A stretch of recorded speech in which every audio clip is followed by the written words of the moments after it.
Hello everyone, हमारे पास NEET 2018 का question है। ठीक है, इसको आप पहले खुद से ट्राई कर लीजिए, फिर हम बताते हैं।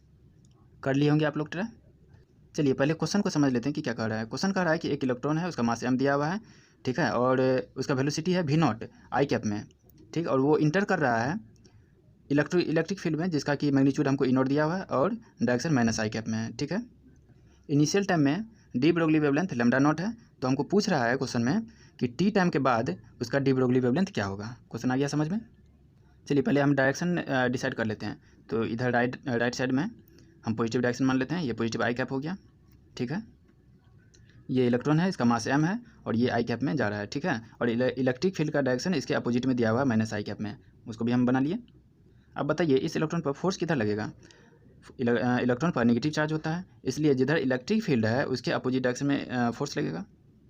फोर्स अपोजिट डायरेक्शन में क्यों लगेगा? क्योंकि फोर्स बराबर क्या होता है, Q इंटू ई। ठीक है, Q इंटू ई, लेकिन यहाँ पर इलेक्ट्रॉन है, नेगेटिव साइन लेंगे। ठीक है, तो इलेक्ट्रिक फील्ड और फोर्स, देखिए यहाँ पर अगर हम इसको हम ऐसे भी लिख सकते हैं, Q इंटू माइनस ई। ठीक है, तो इलेक्ट्रिक फील्ड और फोर्स दोनों का डायरेक्शन देख लीजिए, अपोजिट है। फोर्स जिधर है उसके माइनस डायरेक्शन में इलेक्ट्रिक फील्ड है। कहने का मतलब इलेक्ट्रिक फील्ड जिधर है उसके अपोजिट डायरेक्शन में फोर्स है। तो इलेक्ट्रिक फील्ड इधर है तो फोर्स इधर हो जाएगा, और फोर्स इधर है तो एक्सेलरेशन भी इधर ही आएगा। अब देखिए वेलोसिटी और एक्सेलरेशन का डायरेक्शन सेम है, तो टी टाइम के बाद कुछ देर के बाद क्या होगा, वेलोसिटी बढ़ेगा नहीं। जैसे जैसे टाइम बीतते जाएगा वेलोसिटी क्या होगा, इंक्रीज होते जाएगा, मतलब v0 से ज़्यादा आते जाएगा। अब देखिए डी ब्रोगली वेवलेंथ क्या होता है, लैम्डा बराबर h/m भी। और हम देख लिए कि वेलोसिटी जो है टी टाइम के अनुसार से इंक्रीज करते जा रहा है। जब वेलोसिटी इंक्रीज करेगा तो लैम्डा का वैल्यू क्या हो जाएगा, कम हो जाएगा, डिक्रीज करेगा, क्योंकि लैम्डा और भी दोनों जो है इन्वर्सली प्रोपोर्शनल है। अब देखिए लॉजिक से क्वेश्चन कैसे बनता है। वेलोसिटी बढ़ते जाएगा तो लैम्डा का वैल्यू घटते जाना चाहिए। तो हम ऑप्शन पर आएंगे। ठीक है, और टी टाइम के साथ देखेंगे कि लैम्डा का वैल्यू कम किस में आ रहा है। मतलब इनिशियली में लैम्डा नॉट था, अब इससे कम किस में आ रहा है। अगर पहला ऑप्शन पर आते हैं तो देखेंगे कि टी जैसे जैसे बढ़ते जाएगा ये डिनोमिनेटर वाला क्वांटिटी क्या होगा, बढ़ेगा।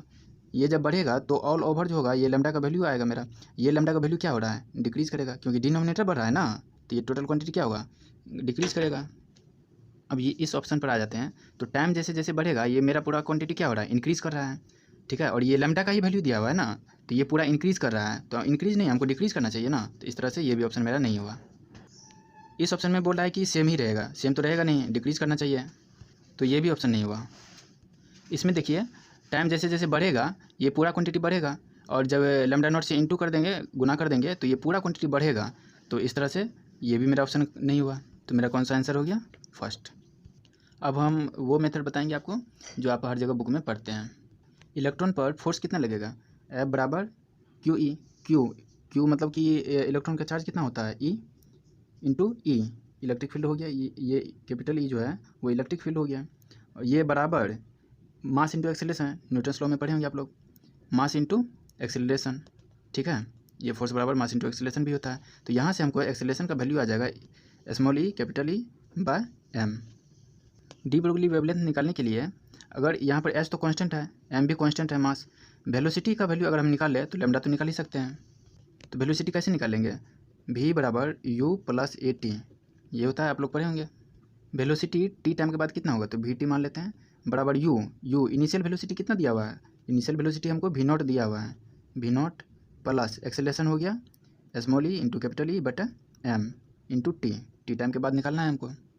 अब लैम्डा निकालते हैं, टी टाइम के बाद कितना आएगा, लैम्डा बराबर क्या होता है, h/m भी, मतलब टी टाइम के बाद, तो इसको हम vt से रिप्रेजेंट कर दिए। अब बराबर h/m, और vt की जगह पर हम इस पूरी टर्म को लिख सकते हैं, तो लिख दीजिए v0 plus e/m into T. इस v0 को हम कॉमन ले लेते हैं, तो कॉमन लेंगे तो क्या हो जाएगा, h/m, इस v को v0 को कॉमन ले ले तो v0 इंटू यहाँ पर 1 बच जाएगा, plus small e into capital E बटा एम। यहाँ पर तो v0 नहीं था ना, v0 नहीं था, लेकिन फिर इससे भी हम कॉमन ले लिए हैं, तो यहाँ पर हमको क्या करना पड़ेगा, v0 से डिवाइड करना पड़ेगा इंटू टी। और अगर इनिशियली में देखें कि लैम्डा का वैल्यू कितना होगा, तो लैम्डा का वैल्यू हमको लैम्डा नॉट दिया हुआ है, इनिशियली में लैम्डा नॉट दिया हुआ है, इसका वैल्यू कितना दिया हुआ हमको, h/m into v0 initial velocity. यहीं से h/m इंटू v0 का वैल्यू लेमडा पुट कर देंगे यहाँ पर, ये h by M V naught की जगह पर हम क्या लिख देंगे, लेमडा नॉट। तो lambda naught divided by 1 plus small e into capital E बटा M into V naught into T, यही मेरा हमारा आंसर है। तो यहाँ भी आप देख रहे हैं कि अगर लॉजिक से बनाते हैं तो हमको ये सब करने का कोई ज़रूरी नहीं है, बस यहाँ से हमको कुछ नहीं करना है, बस समझ रहे हैं सवाल को, इतना तो कीजिए, नहीं तो इतना मन में ही हो जाता है। बस सिर्फ यहाँ पर देखना है कि वेलोसिटी इंक्रीज़ कर रहा है तो लैम्डा डिक्रीज़ करना चाहिए, बस ऑप्शन देखिए तुरंत अपना आंसर निकाल लीजिए। यहाँ पर टाइम इसलिए लग रहा है कि आपको बताना है, ठीक है, आपको समझाना है हमको, इसलिए थोड़ा टाइम लग जा रहा है। अगर खुद से कीजिए या हमको खुद से करना होता तो ये मुश्किल से 15 सेकंड का सवाल होता है। तो नीट में बहुत सारा क्वेश्चन रहता है तो आपको टाइम सेविंग करना जरूरी होता है, इसलिए हम सीखेंगे इस तरह से कि टाइम को कैसे सेव किया जाता है, कैसे टाइम को मैनेज किया जाता है। धीरे धीरे देखिएगा कि आप खुद से भी ये इस तरह का लॉजिक आप सोचने लगे हैं। तो पहला ट्राई रहेगा कि लॉजिक से सवाल को सॉल्व करें, उसके बाद फिर कंसेप्ट से। हम आपको दोनों मेथड बताए हैं, लेकिन अप्लाई करना है लॉजिक से। लॉजिक से बहुत कम टाइम में सवाल सॉल्व भी हो जाता है और वो ईजिली हो जाता है। जो लोग बोलते हैं कि फिजिक्स टफ लग रहा है, उसके लिए भी ये ईजी होने लगेगा। और इस टाइप का सवाल होता है कि मान लीजिए कि नहीं आया समझ में या कंसेप्ट नहीं जान रहे हैं तो सवाल छोड़ देता है बच्चा, लेकिन थोड़ा सा अगर आप ब्रेन का इस्तेमाल कीजिएगा तो देखिएगा कि सवाल बहुत ईजी भी है और बहुत जल्दी बन भी गया है। Thank you.